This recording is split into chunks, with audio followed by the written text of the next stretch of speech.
আসসালামু আলাইকুম। আজকের ভিডিওটা শুরু করলাম একটা বিশেষ জায়গা ঘুরতে আসার মাধ্যমে। এই বিশেষ জায়গাটা কোথায় এখন বলি। এটা হচ্ছে ঝিনাইদহ জেলার শৈলকুপা থানার লক্ষণদিয়া গ্রামে সূচি শিল্পী আমিনুল ইসলামের গাছবাড়ি। গাছের উপর তো আমার ভালো লাগা আছে প্রচণ্ড আকারে, আবার উনি যে কাজটা করেন তার উপরও আমার প্রচণ্ড ইন্টারেস্ট। ওনার এই গাছবাড়ির ডিটেলস ভিডিওটা পাবেন আমাদের আরেকটা চ্যানেল ভেনাস অ্যাটফাতে। ভিডিও লিঙ্কটা আমি ডিসক্রিপশন বক্সে দিয়ে দিব। ওখান থেকে গাছবাড়িটা যে কত সুন্দর আর কত প্রজাতির গাছ আছে ওই ভিডিওতেই আপনারা দেখতে পাবেন। উনি শিল্পী আমিনুল ইসলাম। উনি প্রচণ্ড ব্যস্ত মানুষ, তারপরেও গাছবাড়িটা ঘুরে দেখানোর জন্য উনি নেমে আসছেন। আর এখন আমার হাজব্যান্ডের সাথে যাকে দেখতে পাচ্ছেন উনিও একজন বিখ্যাত মানুষ। উনি হচ্ছেন জাকির হোসেন তপন। উনি একজন গায়ক। ওনার সুন্দর গান আমার ভিডিও শেষের দিকে আছে, আপনারা দেখতে পারবেন ওনার কণ্ঠে গাওয়া আর কি গানটা। এখন আমি শিল্পীর মুখ থেকে ওনার কাজের কিছু কথা শুনবো। দেয় আর হলো ভিতরে ওই যে কাঁথা সেলাই মানে ঘন করে যেটা এগুলো পিপড়ি সেলাই বলে, এইটা পারে। আর আরেকটা জায়গায় সেটা হচ্ছে নকশি সহ পায়ের সব ওরা ডিটেলস পারে, তো সেইটা হলো সেখানে করে। আর এইটা হচ্ছে যে আমাদের মা বা তাদের আগে আমাদের মানে নানি দাদিদের সময় যেভাবে যে স্টাইলে কাজ হতো সেই ধারাই এই কাজগুলো করা। কিন্তু এমনি গতানুগতিক যে সমস্ত নকশিকাঁথা সবাই মানে বলে বা করে সেইটার সাথে মিল নাই, তো যার কারণে আমারটা হলো একটু অন্যরকম। এবং এইটার জন্য যে 2024-এ হলো ইউনেস্কোর হলো অ্যাওয়ার্ড পাইছি নকশিকাঁথার উপরে। সমস্ত গাছবাড়িটা দেখে আমরা এখন বসছি, তো উনি আমাদের কিছু নাস্তা দিয়েছেন। নাস্তাগুলো সমস্তটাই অর্গানিক। উনি এখন যে ফোনে কথা বলছেন এটা উনি দেশি খাবারের খোঁজে আর কি অর্গানিক খাবার খুঁজে ম্যানেজ করছেন। এরপরে আমি ওনার আর কি ডাইনিং রুমটা দেখাবো। এই যে এই কাজগুলো সবই ওনার নিজের আর কি করা। সেলাইয়ের প্রতি ওনার অনেক ভালোবাসা। উনি সুন্দর সেলাই করেন। তো সেলাই তো আসলে বাংলার একটা ঐতিহ্য, মানে হাতে সেলাই। বিভিন্ন আমাদের ছোটোবেলায় দেখছি আমাদের দাদি নানিরা কত সুন্দর সুন্দর কাঁথা সেলাই করতো।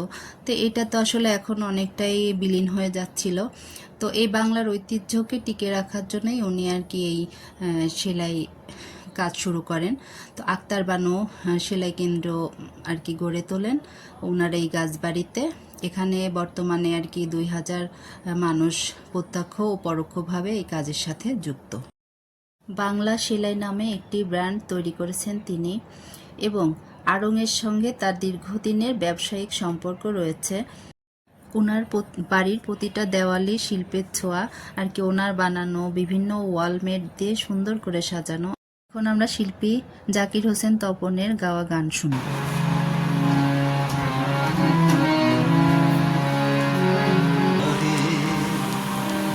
কিছু বলে গেলে নীরবে শুধু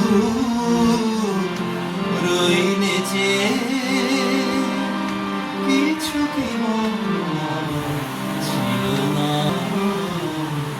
যাবার আগে, কিছু বলে গেলে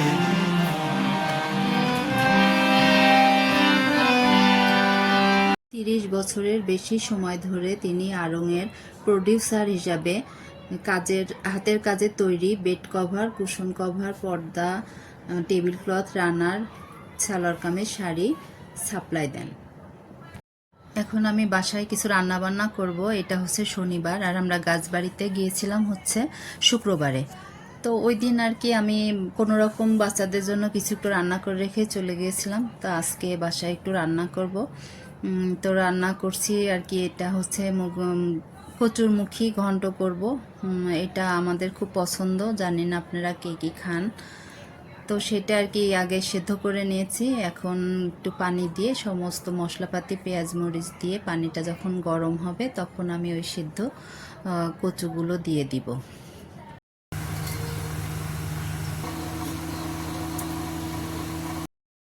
কচুগুলো দিয়ে ভালো করে নেড়েচেড়ে ঢাকনাতে ঢেকে দিব। এটা আসলে বাচ্চারা তো খাবে না, এটা আমারই মেনলি বেশি পছন্দ। এটা আমি আমার নিজের জন্যেই করতেছি বলা যায়। এবার আমি কচুটাকে অনেকক্ষণ ধরে জাল করে ভালো মতো রান্না করে নিচ্ছি, যে ভালো মতো করে পানিটা আর কি বলক উঠে যাবে। তারপরে আমি চুলাটা কারি কুকারটা বন্ধ করে দিলাম। এখন কচুটাকে বাগার দেওয়ার জন্য আমি চুলায় একটা কড়াই বসায় দিয়েছি। কড়াইয়ে কিছুটা সরিষার তেল দিয়ে দিলাম। তেলটা গরম হয়ে গেলে এখন আমি পেঁয়াজ রসুন দিয়ে দিলাম।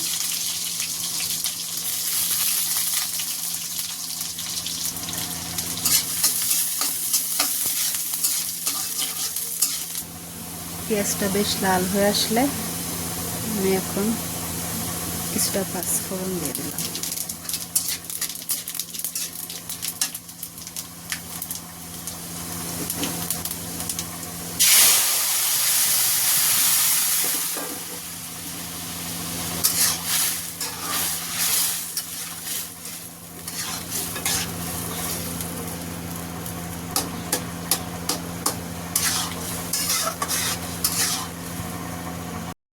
বাগার দেওয়ার পরে আমি আবার কিছু সময় একটু জাল দিয়ে এখন এই যে নামায় ফেলবো। তো এখন আমি অবস্থায় নামালাম। এই যে এটা একটু ঠান্ডা হলে আর কি অনেকটা টেনে যাবে কচু। এটার ভিতরে আবার অনেক সময় আমি তেঁতুলও দিই, তেঁতুল দিলেও বেশ খেতে অনেক মজা হয়। তো আজকে আমার তেঁতুল দিতে মনে নাই। কচুটা নামায় রেখে এখন আমি গরুর মাংসটা রান্না করে নিব। তার জন্য আমি গরুর মাংসটাকে ধুয়ে ছাঁকনিতে রেখে দিয়েছি পানি ঝরানোর জন্য। আমি আজকে হাতে মাখায় মাংসটা রান্না করব, তো একবারে প্রেসারেই দিয়ে দিচ্ছি। এরপরে প্রেসারে মাংস দিয়ে আমি সমস্ত মশলাপাতি দিয়ে দিচ্ছি। পেঁয়াজ আর কি কেটে, রসুন, তারপরে আদা বাটা, কাঁচামরিচ বাটা, হলুদের গুঁড়া, ধনের গুঁড়া, তারপরে জিরা গুঁড়া দিইনি, আমি গোটা জিরা দিয়েছি। তারপরে লবঙ্গ, এলাচ, দারুচিনি, তেজপাতা, গোলমরিচ সব কিছু দিয়ে সরিষার তেল দিয়ে আর কি রান্না তো করি। সব কিছু দিয়ে ভালো মতো করে হাতে মেখে নেব। ওই হাতটা খুব একটা পানি দিব না, জাস্ট হাতটা ধুয়ে একটু পানি দিয়ে প্রেসারের ঢাকনাটা দিয়ে দিব।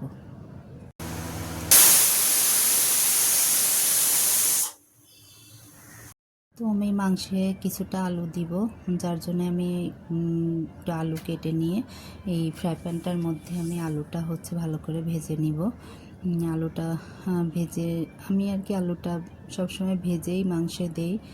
তো আলুটা একটু লবণ আর হলুদ দিয়ে ভালো মতো করে একটু ভেজে নিচ্ছি, হালকা করে আর কি, হালকা বাদামি করে ভেজে নিব।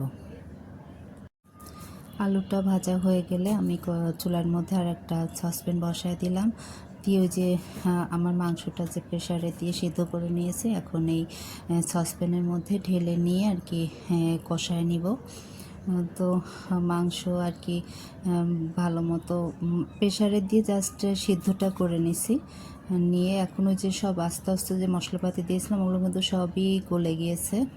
তো এখন ভালো মতো করে কষায় নিয়ে তার মধ্যে আলুটা দিয়ে দিব। আসলে গরুর মাংসটা আমার বাসায় খুব একটা রান্না করাই হয় না, কারণ আমাদের আর কি গরুর মাংস খাওয়া ফুললি নিষেধ বিভিন্ন শারীরিক কারণে।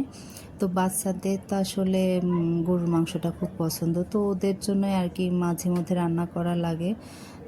এই আর কি, বাচ্চারা তো আসলে বুঝবে না সমস্যাটা, ওদের তো আসলে খেতে ইচ্ছা হয়, ওদের তো করে দেওয়াই লাগে। তো ভালো মতো মাংসটা কষায় নিয়ে আমি আর কি গরম পানি দিয়ে দিলাম মাংসে। গরম পানি দিয়ে এখন ভালো মতো করে জাল দিয়ে মাংস রান্না করে নিব। তারপরে টালা জিরার গুঁড়া আর গরম মশলার গুঁড়া দিয়ে নামায় ফেলবো। গরুর মাংস রান্নাটা আমার কাছে মনে হয় বেশ ইজি লাগে বিষয়টা। আমার ভিডিওতে একটা লাইক দিবেন, আর আমার চ্যানেলটা যারা এখনও সাবস্ক্রাইব করেননি তারা সাবস্ক্রাইব করে আমার পাশে থাকবেন। আর যারা ফেসবুক থেকে দেখছেন তারা আমার পেজটাকে ফলো দিয়ে দিবেন। সবাই ভালো থাকবেন, দেখা হবে পরবর্তী ভিডিওতে। সেই পর্যন্ত সবাইকে আল্লাহ হাফেজ।